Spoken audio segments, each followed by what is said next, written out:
ஆண்டவராகிய இயேசு கிறிஸ்துவின் நாமத்தினால இந்த 2வது நாள் ஜெபத்துல முக்கியமா இன்னைக்கு ஓய்வு நாள், ஞாயிற்றுக்கிழமை. அநேகர் தேவாலயத்திலிருந்து இப்பதான் வந்திருப்பீங்க, சில பேர் வந்திருக்க மாட்டீங்க. அதுக்கப்புறமாவும் இந்த லைவை நீங்க பார்க்கலாம், நான் விசுவாசிக்கிறேன். தேவன் நம்முடைய வாழ்க்கையில நிறைய நேரங்கள் அவருடைய கிருபை நமக்கு கிடைக்கணுங்க. வசனத்துல ஆதியாகமம் 6:8 வசனம், நோவாவுக்கோ கர்த்தருடைய கண்களில் கிருபை கிடைத்தது. நோவாவுக்கோ கர்த்தருடைய கண்கள்ல கிருபை கிடைத்தது. நீங்களும் நானும் பார்க்க வேண்டிய ஒரு முக்கியமான ஒரு காரியம். அதுக்கு மேல இருக்கிற வசனங்கள் பார்த்தோன்னா, ஆண்டவருக்கு ஒரு இருதயம் இருக்கு, நோவாவுக்கு ஒரு இருதயம் இருக்கு, அங்க இருக்கிற மக்களுக்கும் ஒரு இருதயம் இருக்கு. ஒரு 3 இருதயங்களை நம்ம பார்க்கிறோம். அதுல முதல்ல ஆண்டவர் இந்த உலகத்தை அழிக்கணும்னு நினைக்கும் போது யார் இருதயத்தை பார்த்திருக்கிறார்னா, மக்களுடைய இருதயத்தை பார்த்திருக்கிறார். அந்த இருதயத்தினுடைய நினைவு, தோற்றம், எண்ணம் இதெல்லாம் ரொம்ப பொல்லாப்பா இருக்கிறதுன்னு கர்த்தர் பார்த்து தன்னுடைய இருதயத்துல ஏன் தான் இந்த மனுஷர்களை உருவாக்கணுமோன்னு சொல்லி அவர் வேதனைப்பட்டதா வேதம் சொல்லுகிறது. இந்த காலை வேளையில முக்கியமா ஓய்வு நாள், ஞாயிற்றுக்கிழமை, இன்னைக்கு தேவனுடைய வார்த்தையை சபையில கேட்டிருப்பீங்க. உங்க வாழ்க்கைக்கு தேவையான வார்த்தைன்னு உங்களுக்கு நிச்சயமா தெரியும். ஆனா அதை தாண்டி ஆண்டவருடைய கண்கள்ல உங்களுக்கு கிருபை கிடைக்காத சில நேரம், சில சூழல்கள் இருக்கும். ஏன்னா நிறைய நன்மைகள் நம்ம வாழ்க்கையில நடக்காமலே இருக்கு, நிறைய நன்மைகள் தடைபட்டு கொண்டே இருக்கு. இந்த சூழலெல்லாம் எப்போ மாறும்னு நீங்க நம்புறீங்களோ அப்பொழுதுதான் தேவன் உங்க வாழ்க்கையில நிறைய அற்புதங்களை பார்க்கும்படி செய்வார். அதனால அதிகமான ஒரு சூழல்ல தேவனுடைய திட்டத்தை நீங்க செய்யுங்க, தேவனுடைய தீர்மானத்தை செய்யுங்க.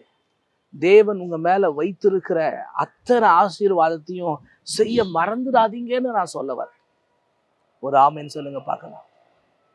ஏன்னா எனக்குள்ள ஓடிக்கொண்டிருக்கிற ஒரு காரியத்தை உங்களுக்கு நான் சொல்றேன்.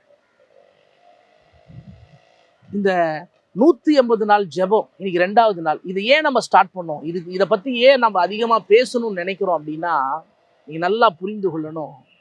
நம்ம இருதயத்தை சுத்தம் பண்ணதான் இந்த 150 நாள் ஜெபம். ஏன்னா இந்த உலகத்தை அழிக்கணும்னு ஆண்டவர் நினைச்சதுக்கான நோக்கம் என்ன?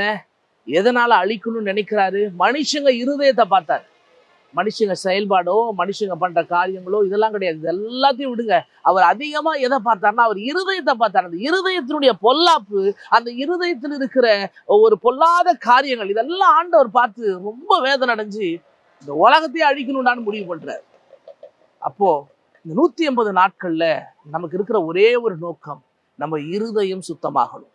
மற்றவங்களுக்கு விரோதமாக, குடும்பத்துக்கு விரோதமாக, உறவுகளுக்கு விரோதமாக, நண்பர்களுக்கு விரோதமாக நம்ம இருதயம் எப்படி நடந்து கொண்டிருக்கிறது, நம்ம இருதயம் என்னென்ன காரியத்தெல்லாம் செஞ்சு கொண்டு இருக்கிறது, இயேசுவின் நாமத்தினாலே அதிலிருந்து வெளியே வருவதற்கு தேவன் நம்மளை பலப்படுத்துவாராக. ஏன்னா நோவா இருதயத்தை பார்க்கிறாரு. நோவாவுக்கோ கர்த்தருடைய கண்கள்ல தயவு கிடைக்குது. ஏன்னா அவன் நீதிமான். அப்ப யாருடைய இருதயம் நல்லா இருக்கோ அவன் தான் நீதிமான். நீதிமானுக்கு தான் கர்த்தருடைய கண்கள்ல தயவு கிடைக்கும். அப்போ இந்த வார்த்தையை எத்தனை பேர் விசுவாசிக்கிறீங்க? இந்த ஓய்வு நாள்ல தயவு செய்து இந்த வார்த்தையை நம்புகிற உங்க வாழ்க்கையை குறித்து கர்த்தர் சொல்லுகிறார். நம்ம இருதயத்தை எந்த அளவுக்கு தேவனுக்கு உண்மையா, தேவனுடைய திட்டத்துக்கு உண்மையா, தேவனுடைய தீர்மானத்துக்கு உண்மையா நம்ம ஒப்பு கொடுக்கிறோமோ அந்த அளவுக்கு ஆண்டவர் நம்ம வாழ்க்கையை கட்டுவார். ஆண்டவர் நோவா மனைவி, அவங்க 3 பிள்ளைங்க, மருமகள்ங்க, அவங்க இருதயத்தை பார்க்கலங்க. ஆனா ஒரே ஒரு மனுஷன் இருதயத்தை பார்த்து அத்தனை பேரையும் ஆண்டவர் பாதுகாத்தார். அவங்களுக்கும் அதே கிருபையை பகிர்ந்து கொடுத்தார். இன்னைக்கு உங்க குடும்பத்துல இந்த ஓய்வு நாள் 2வது நாள் நீங்க நல்லா புரிந்து கொள்ளணும். இந்த 180 நாள் ஜெபத்துல இன்னைக்கு பகல் ஜெபம். கண்டிப்பா நீங்க சர்ச்சில் இருந்து அப்பதான் வந்திருப்பீங்க, நான் நம்புறேன். லைவ்ல கலந்து கொள்ளுங்க. தேவன் நிச்சயம் உங்களோட அற்புதமான காரியத்தை செய்வார். ஏன்னா இரவும் பகலும் மழை பொழிந்தது. அதனால ஆண்டவர் என்னோடு பேசின விஷயம், இரவும் நீ ஜெபிக்கணும், பகலும் நீ ஜெபிக்கணும். 40 நாள் மழை தான், 150 நாட்கள் அவங்க பேடையிலே தத்தளிக்கிற ஒரு சூழல் இருந்தது. நம்ம வாழ்க்கையில கூட மழை நிக்கணும் இயேசுவின் நாமத்தினால. பிரச்சனைகள் நிக்கணும், போராட்டங்கள் நிக்கணும், அவமானங்கள் நிக்கணும், நிந்தைகள் நிக்கணும், போராட்டங்கள் எல்லாம் முடிவுக்கு வரணும். அப்ப இந்த 150 நாள் அதை மையப்படுத்தி நீங்களும் நானும் உபவாசத்தோடு கண்ணீரோடு ஜெபத்தின் அடிப்படையில் நம்ம இருக்குமானால் கர்த்தர் நம்ம நிலைமையை மாற்றிடுவாருங்க. எனக்கு அந்த நம்பிக்கை இருக்குது.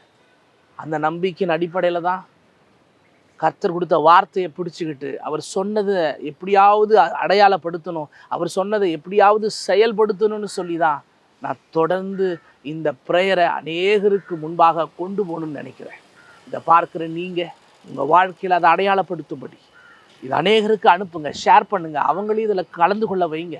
முக்கியமாக ஜெபம் டிவியில் பார்த்து கொண்டு இருக்கிற கர்த்தருடைய பிள்ளைங்க, இந்த 150 நாட்களும் உங்களால் முடிஞ்ச அந்த ஜெபத்தில் கலந்து கொள்ளுங்க. ஒரு நாள் இரவு, ஒரு நாள் பகல், அதை மறந்துடாதீங்க. ஒரே நேரம் கிடையாது. ஒரு நாள் இரவு, ஒரு நாள் பகல். அப்போது இரவு ஜெபம்னா 10 மணிக்கு ஆரம்பிக்கிறோம், பகல் ஜெபத்தை தினமும் 11 மணிக்கு ஆரம்பிக்கிறோம். அப்போ இதை நல்லா நீங்கள் ஞாபகம் வச்சுக்கிட்டு நீங்கள் தொடர்ந்து ஜெபிக்க ஆண்டவர் உங்கள் வாழ்க்கையில் பெரிய அற்புதத்தை செய்வார். ஜெபமல்லாமா? வானத்திலும் பூமியிலும் சகல அதிகாரம் படைத்த ஆண்டவரே, இயேசுவின் நாமத்தினால நாங்கள் ஜெபிக்கிறோம். 40 நாள் இரவும் பகலும் பொழிந்த மழைக்காக 180 நாட்கள் இருந்த அந்த சூழல் மாற்றப்பட நாங்கள் தொடர்ந்து ஜெபிக்கிறோம். கர்த்தருடைய வல்லமை வெளிப்படுத்தும், கர்த்தருடைய பிரசன்னம் வெளிப்படுத்தும். அநேகர் இதில் கலந்து கொண்டு தங்களை ஆண்டவரே அடையாளப்படுத்தி கொள்ள அவங்க வாழ்க்கையில் எல்லா பிரச்சனையும் முடிவுக்கு வர உதவி செய்யுங்க. இயேசுவின் மூலம் பிதாவே, ஆமென், ஆமென், ஆமென். நம்புறீங்களா? இந்த 2வது நாள் அவருடைய கண்களில் உங்களுக்கு மட்டும் இல்லை, உங்களால் உங்கள் குடும்பத்துக்கும் கிருபை கிடைக்க போகுது. உங்களுக்கு மட்டும் இல்லை, உங்கள் குடும்பத்துக்கும் நன்மை நடக்க போகுது. உங்களுக்கு மட்டும் இல்லை, உங்கள் குடும்பமும் ஆசீர்வதிக்கப்பட போகிறது. அதனால் தொடர்ந்து இந்த ஜெபத்தில் இணைந்துருங்க.